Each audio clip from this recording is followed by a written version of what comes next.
Pokémon Legends Arceus, or Arceus depending on your preferred pronunciation, is the latest in a long line of games from a series that is now capturing fans from its 4th consecutive decade. But is it any good?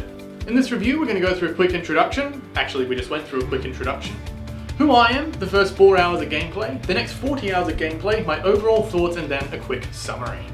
So who am I? 2, 4, 6, 1. Yeah, okay, the video. I'm a long-time gamer. Specifically, I've been playing Pokemon since Gold released in 1999. The only mainline games I've missed are Pokemon White 2 and Pokemon X. Every other game I've played through at least once, most of which I've logged several playthroughs on, if not more. I also live with a condition called dyslexia. If you don't know what it is, the short version is reading is really hard and time-consuming. Make of that what you will, but I feel it's something that's important to mention when putting out a video game review, especially one that's as heavily text-based as something like Pokemon. The first 4 hours. To sum it up, the first 4 hours of Pokemon Legends Arceus is a button mash simulator. For a game that promised an open world with a new look at the series, all you really get in the first 4 hours is mandatory cutscenes and character after character of introductions that, by the end of, you don't really care about. Simply put, this is too much text for a game without voice acting. 3.5 hours in and I was still in a tutorial section reading about new characters and backstories to some different clan who, at this point, I really didn't care about. It's simply too long for an RPG with no voice acting to be holding your hand and saying, "This is the story. This character will be important later," which you have to sit through. If you can't sum up your story and teach the basic gameplay in an hour, your mandatory tutorial is just too long. If there's more backstory, add it as an optional objective, or move more of the story to after the locked off tutorial section. 4 hours is simply too long to be hand-holding and restricting players. That said, despite the significant amount of time the tutorial takes up, there's a lot of explaining the game doesn't do, both for new and returning players, such as how Pokemon storage works. Did you know there's a mass delete function now? What EVs are, how they work. I mean, this is the biggest shake-up to EVs since the EV system took over from AVs in the early 2000s, and there's no mention of it. IVs are also completely gone, but we'll touch back on that later. There's a fast travel menu on the map, and many other things which it would have just been nice to mention. Now again, people who are faster and more accurate readers, or those who don't care for the story and actually just smash A and figure it out later, will probably find that this section doesn't take them 4 hours. But unfortunately for me, and anyone else with dyslexia, that's all you're going to get from this game. Or at least for the first 4 hours it is. The next 40 hours. Once we're finally allowed to play this open world game, boy, is there a lot to play. Pokemon Legends Arceus reinvents the game, moving away from the traditional style of battling Pokemon with a side quest of finishing the Pokédex, to the original slogan of "Gotta catch them all." Don't get me wrong, this game has far from the full Pokédex of over 900 Pokemon. But for the first time in recent years, I can honestly say that I don't care, and it doesn't matter to me. Additionally, even whether the animations, the Pokemon models, and the overworld textures are reused or even up to modern quality just feels irrelevant. This game isn't just giving us the same package with an improved graphic interface or anything. This game actually reimagines what it is to be a Pokemon collector and researcher, something the games have talked about for the last 25 years, but never really dived into. Not like this, anyway. One and done, no more. Catch a Pokemon 100 times and you're still not finished with its Dex entry. See it use its signature moves, learn to sneak up on it, what it likes to eat, evolve it, find it at the right time of day or night. Now you're getting somewhere. Even the fact that a full 905 Pokemon could turn this game from hundreds of hours into literally thousands doesn't feel lazy or short-sighted. What's currently in the game really feels like there's a diverse and completed world out there. Equally important, I feel like I'm getting my money's worth, which honestly isn't something I've felt in the Pokemon series since Let's Go Pikachu and Eevee came out, and if we're going to be honest, a lot of that came from nostalgia strings it pulled on, and it pulled pretty hard. This may sound like I'm just talking about the mechanics of building a Pokédex, but honestly, that's what the next 40 hours was to me. Sure, there was a storyline that had some really pretty visuals and crazy implications, but after spending so long just trying to read through the needlessly long tutorial, I'd honestly developed a twitch. No, I don't mean that twitch, but while on the topic, if you are enjoying this review, please head over and give me a like and a follow. It really helps out. Back to the game though, and honestly, this is the point where I can't even bring it up without getting a bit jittery. Every time the game froze my character, I started to twitch in dread because I knew yet another mandatory cutscene was coming.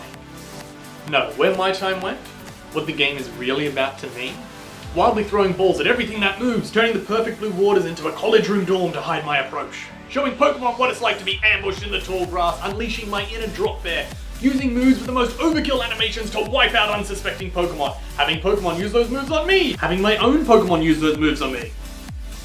Hunting down all 28 unknown, and of course spending hour after hour endlessly grinding the same spot, driving yourself into insanity on the sadistically low ones. You find a puppy with a slightly different... Ooh, shiny! Look, I may joke, but all I've done in this game, minus a few hours of button mashing, is check my Pokedex, see what's missing, find it, feed it, catch it, battle it, evolve it, and look at that symbol of completion and feel genuine joy. Something the Pokemon series has really been missing recently. My overall thoughts. This game has done more than just show us what it means to catch them all. I honestly believe this is the biggest generational shift in Pokemon history, a title I would have previously said Gen 2 not only held, but held comfortably enough that it would never lose. Let's take a moment to think back to Generation 2 and what it gave us. Cutscenes, EXP bars, new typings working as advertised or intended, breeding, eggs, shinies, day-night cycles, and so much more. Sure, Pokemon has come a long way since then, with the physical special split, 3D animations, more new types, swarms, Pokemon appearing in the overworld, and even being shiny before you encounter them.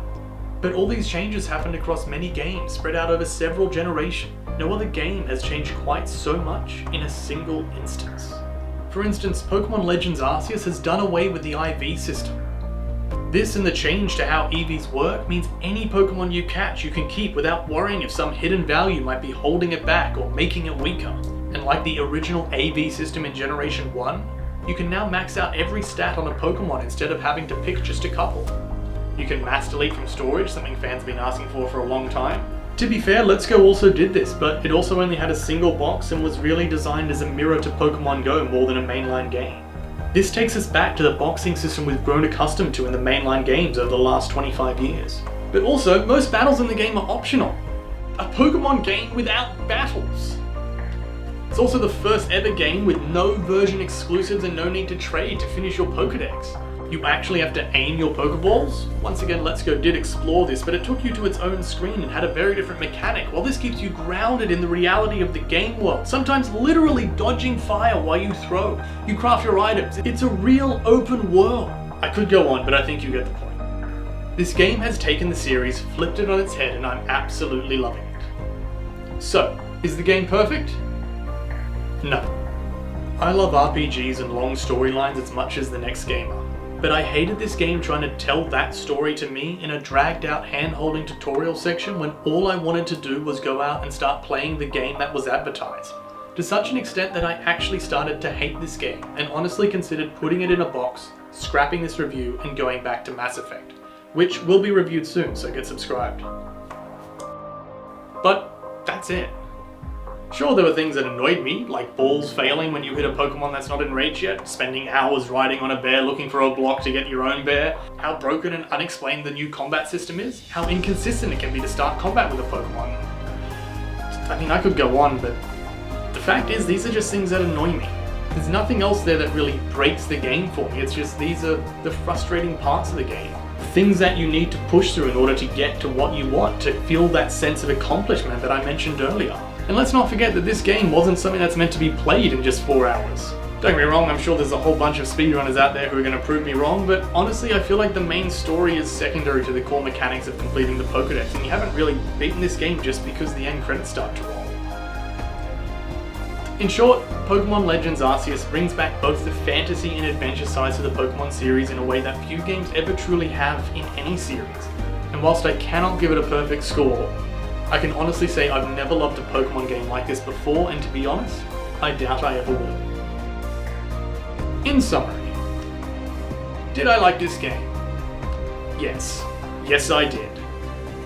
Honestly, 23 years into this series, and I can easily say this is hands down the greatest Pokemon experience I've ever had. And I've met Pikachu. Whether you're a fan of the Pokemon series or you've never picked up one of the games before, as long as you've the time to sink into it, I'd recommend this game every time. Now if you'll excuse me, I've got a Pokedex to finish.